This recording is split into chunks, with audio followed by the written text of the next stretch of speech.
On this episode of In the Fight, diplomats and village elders come together to discuss peace. We get some insight as to how Afghans view their future. An American sniper passes along his skills to Afghan soldiers. Army engineers keep Northern and Southern Afghanistan connected. And one man's junk is another man's treasure.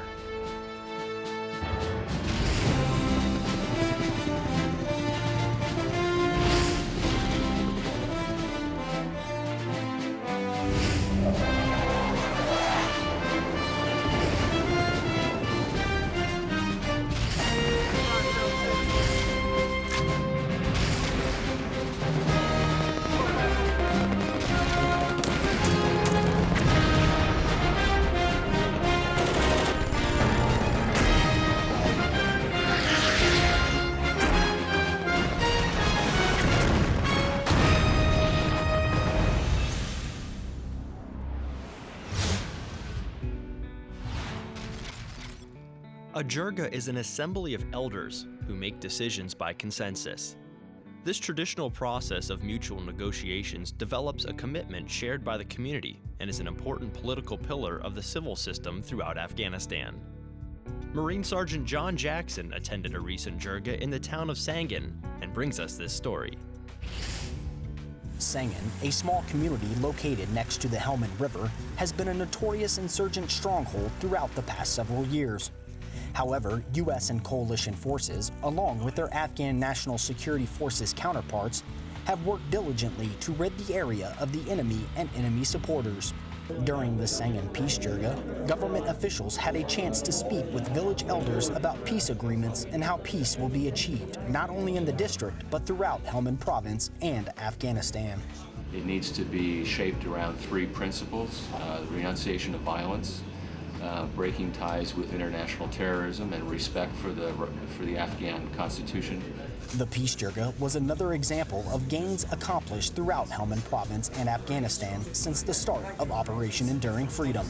We have free media, we have private sector is doing well. There has been some good progress in education and economic fields, but still we do have challenges. And it will take some time, but overall I would say that we have made quite good progress in the last 11 years.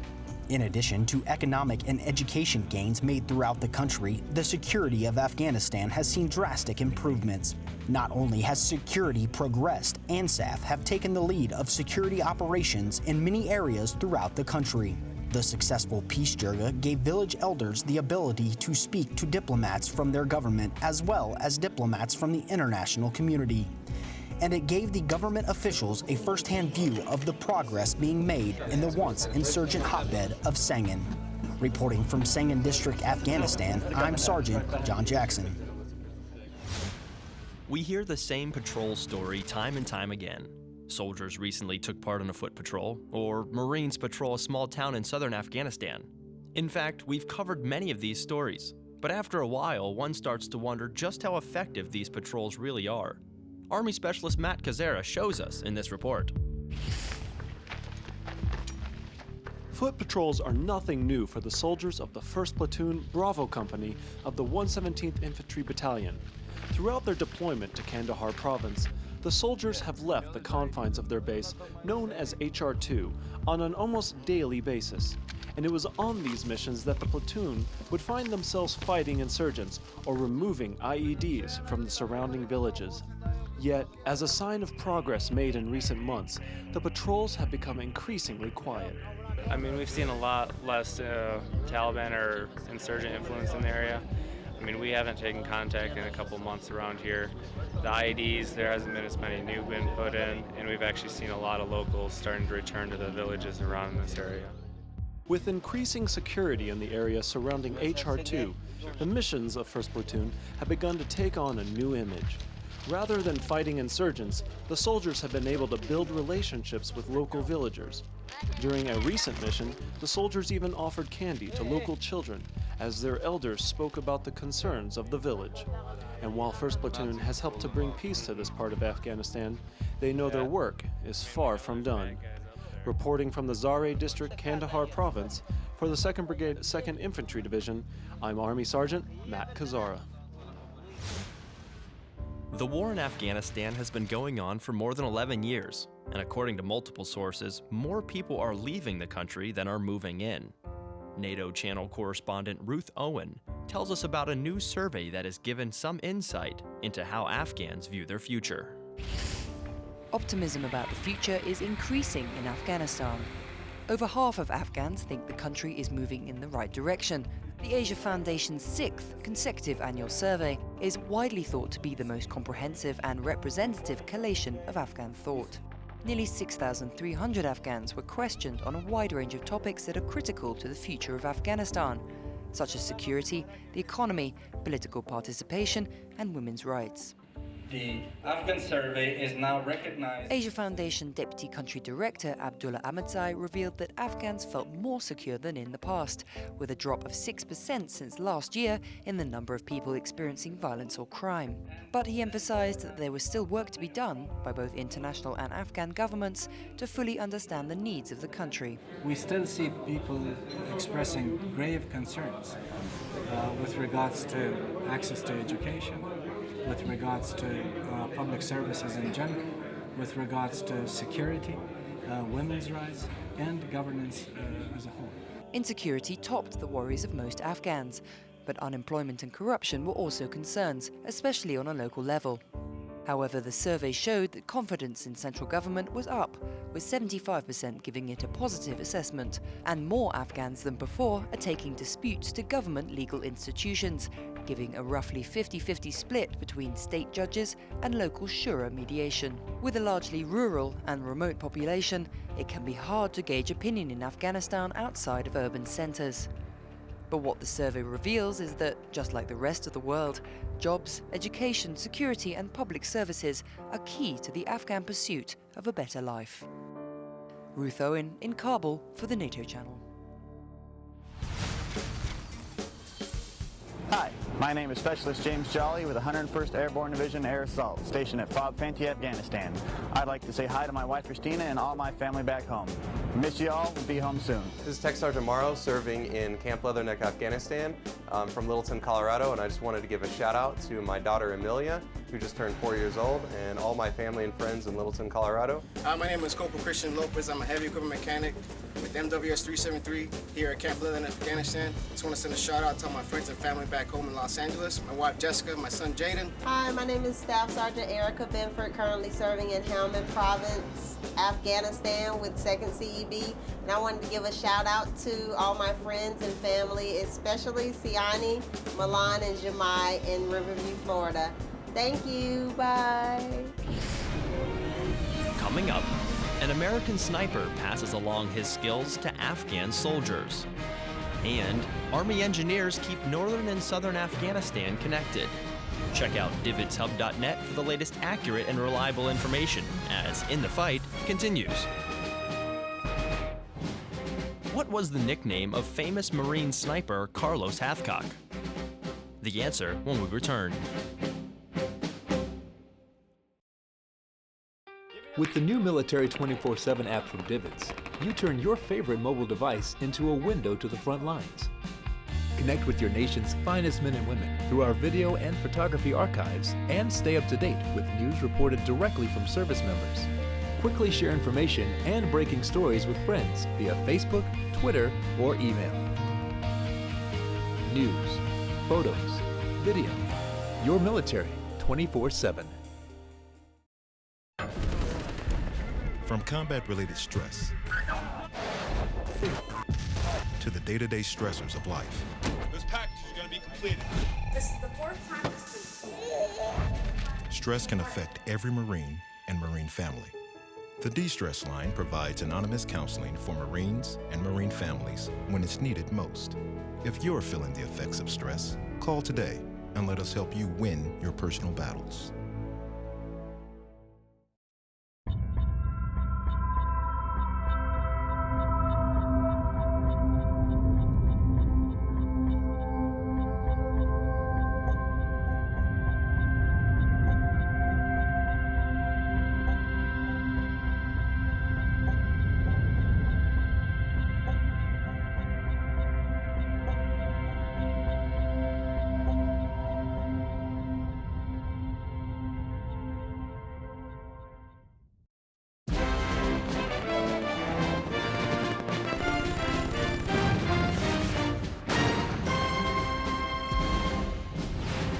What was the nickname of famous Marine sniper Carlos Hathcock? The answer is D, White Feather Sniper. General Douglas MacArthur once said, "In many situations that seem desperate, the artillery has been a most vital factor." Airman Jimmy Moreland documented the training of a new group of artillerymen that will grow the Afghan military into a full fighting force, and files this report. It's just after dawn on a cold morning in the mountains of southern Afghanistan. These soldiers are headed out to an artillery firing range. Today, a handful of Afghan National Army soldiers will be certified as artillerymen, the culmination of months of training with their American counterparts. I only had 4 out of the 18 that I had any experience at all with the artillery piece.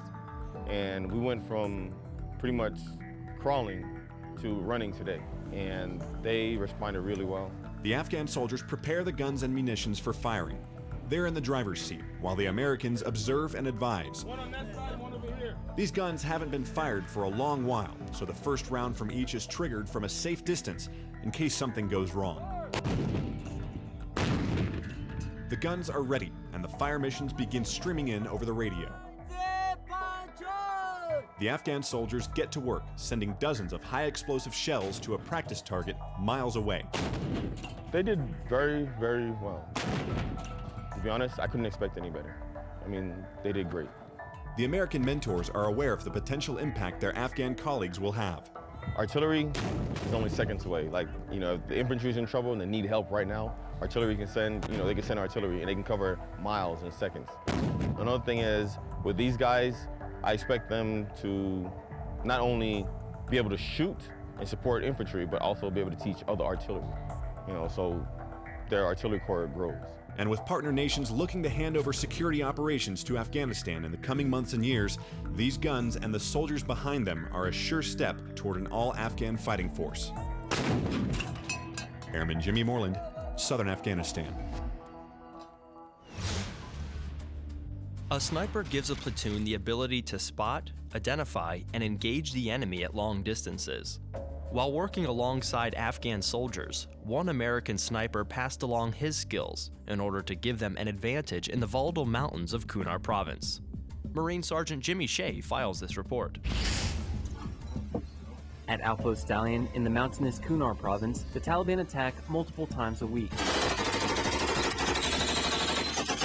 Often, these attacks are from heavily wooded neighboring ridgelines more than 300 meters away.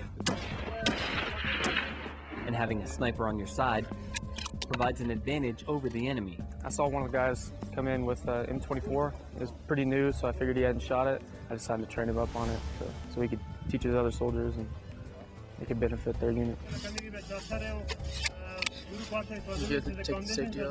This sniper is passing on his skills to Afghan National Army soldiers who will soon be defending the outpost. But there are some obstacles. The biggest challenge was the language barrier. You having to use an interpreter to relay everything that I'm teaching him. Tell him the middle one is good. We went through a school for 4 or 5 weeks and trying to impart that knowledge on him in a couple of hours through a different language isn't exactly easy. Although difficult, the training continued. He listened really well. He picked it up quick, put it into effect immediately, and he started firing. Very fundamentally, he put all rounds pretty much on target. I was pretty excited about that. Sergeant Walker has used his sniper skills to fight the enemy, but as U.S. soldiers are replaced by ANA soldiers, the training he's provided will continue to affect the Taliban. This definitely makes it worthwhile. Teaching these guys to be able to shoot, to be able to defend their own country, against the Taliban. It's the best thing I've done in the Army. Marine Sergeant Jimmy Shea, Outpost Stallion, Afghanistan. Saving the lives of military men and women is the #1 task for the 379th Expeditionary Medical Group. Air Force Staff Sergeant George Solis gives us a behind-the-scenes look at how this group is training in order to respond to life-threatening situations. Has this ever happened to you before? No. Things can get a bit frantic at the 379th Expeditionary Medical Group. What do you need? Identity. There you go. Do we have ID? Do we have ID access? When was the last epinephrine administered? 2.5. This scenario is a Code Blue exercise. Code Blue is a notification to the med group that somebody has lost consciousness and their heart has stopped working properly, and so it gets the medical technicians, the nurses, and the whole crew of healthcare personnel to come in and assist with resuscitating a patient. What makes this Code Blue exercise unique is the use of a real person as the patient. I think this is one of the more realistic Code Blue trainings that I've had at all the facilities I've worked at. We often have a mannequin that simulates the patient, so that just adds more realism to it when we can actually start IVs and have an airway that's there to practice on. Major Hillebrand adds, the med group staff hopes for the best, but realizes the importance of preparing for the worst. So we never know if somebody is going to come in and have a sudden cardiac event, and so continuously training to ensure that everybody is prepared to respond to that type of tragedy is really important. Reporting from the 379th Air Expeditionary Wing, I'm Staff Sergeant George Solis. Keeping the Afghan people connected and commerce flowing is a major goal for ISAF forces. Army broadcasting correspondent Gail McCabe takes us to the Hindu Kush Mountains, where Army engineers are keeping Northern and Southern Afghanistan connected. Keeping the wheels of business strong and vibrant is a driving focus throughout Afghanistan, especially up in the north. Roads are absolutely critical to this campaign because it does connect the people to their government. And as a part of our counterinsurgency campaign, that is vitally important. The road, in this case, travels through the Salong Pass, the only year-round connection between Central Asia and Afghanistan. Built by the Soviets in the mid-60s, the tunnel is primarily known these days as a potential death trap. There was 40-some people that died here just this last year because of an avalanche going up the mountain here. So yes, there is avalanches and snow that does affect everybody.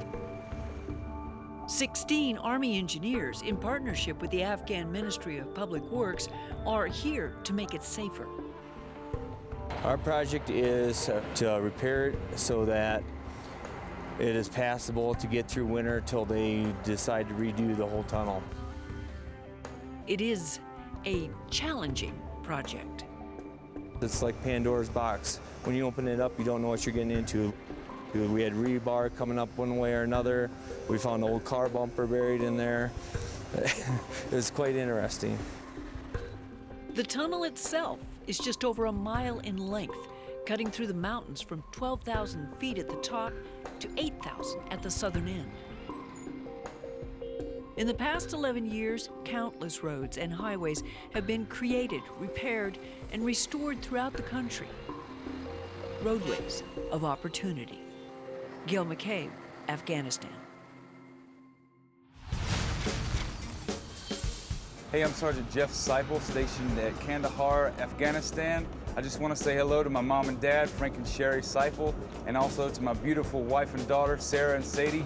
I love you guys, miss you, and be home soon. Hi, my name is Lieutenant David Pike with Carrier Air Wing 7, deployed on the Eisenhower.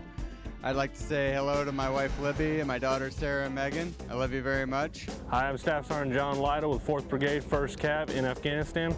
Want to say hi to my wife Chelsea and my 3 girls Caitlin, Lily, and Hallie. I love you girls. Hi, I'm Master Sergeant Snyder from the 651st Expeditionary Aeromedical Evacuation Squadron here at Camp Bash in Afghanistan. I just want to give a shout out to my family and friends back home in Albany, New York. Love you guys and miss you guys. I can't wait to come home. Bye. Coming up, one man's junk is another man's treasure. And we'll showcase some of the best photos from our service members as In the Fight, presented by Divots, continues.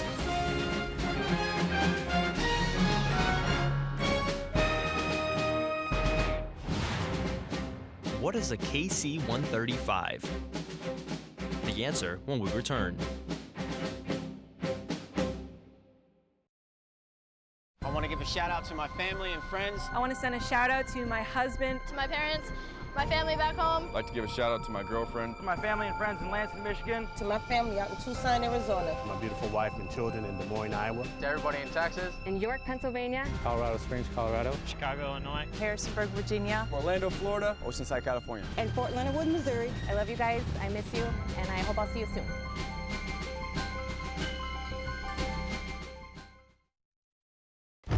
The environment is my passion.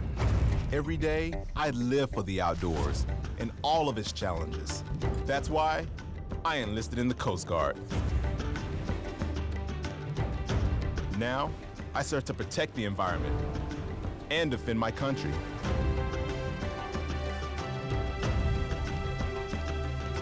It's like I was born for this. Were you born ready for a greater challenge? Find out at gocoastguard.com. With the new Military 24/7 app from Divots, you turn your favorite mobile device into a window to the front lines. Connect with your nation's finest men and women through our video and photography archives and stay up to date with news reported directly from service members. Quickly share information and breaking stories with friends via Facebook, Twitter, or email. News, photos, video. Your military 24/7.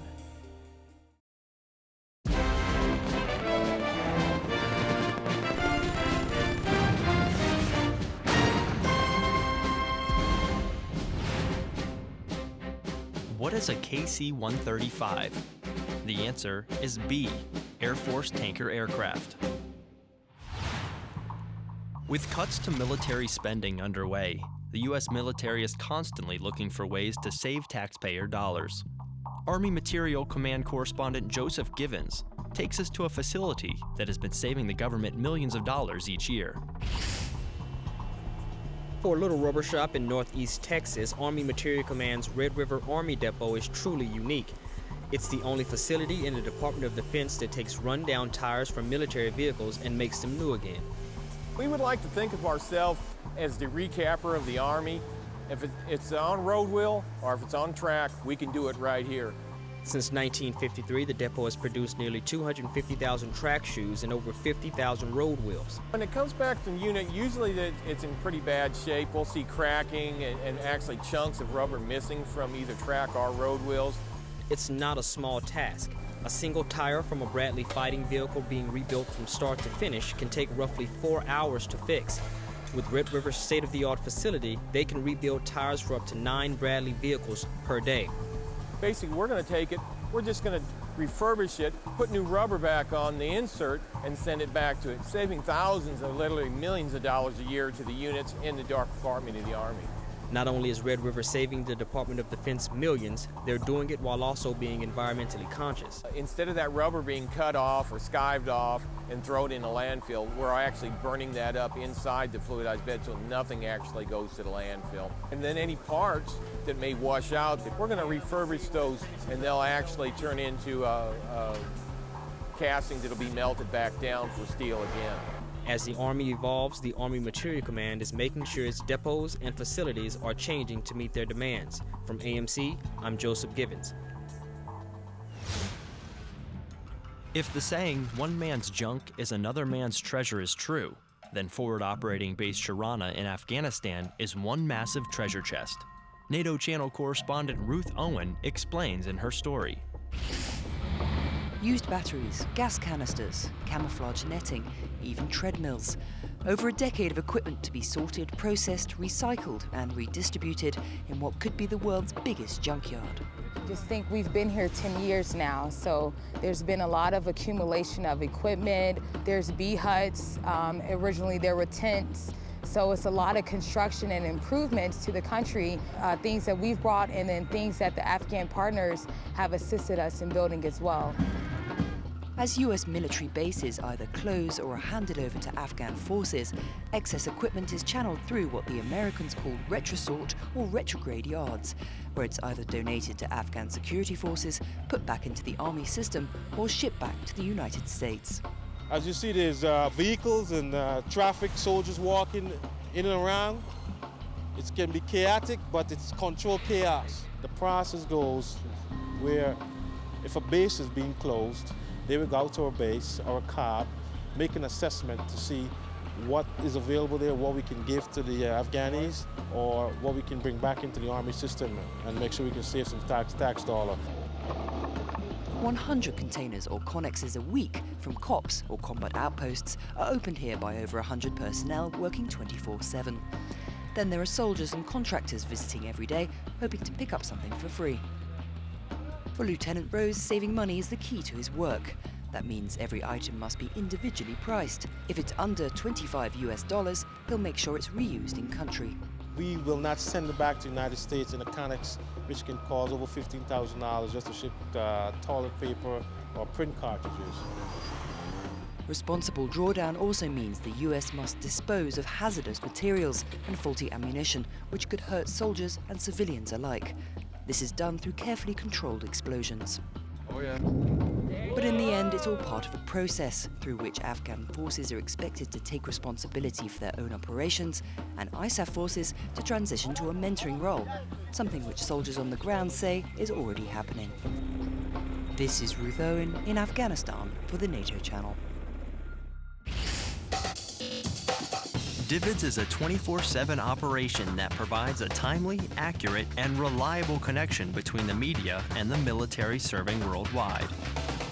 Through a network of over 200 portable satellite transmitters around the globe and a distribution hub in Atlanta, Georgia, DVIDS gives you access to the front lines with live and archived broadcast video, still imagery, and print products. Visit our website at dvidshub.net and search through our enormous video and photo library. Register on our website to gain complete access to high-definition content, along with breaking news alerts and webcasts from top military officials. For questions or comments about In the Fight or DVIDS, you can email us at ondemand@dvidshub.net or follow us on Twitter and Facebook. As we close, we feature some of the best photos that DVIDS has to offer, as we listen to Eddie Horst's composition, Pangea. See you next time, In the Fight.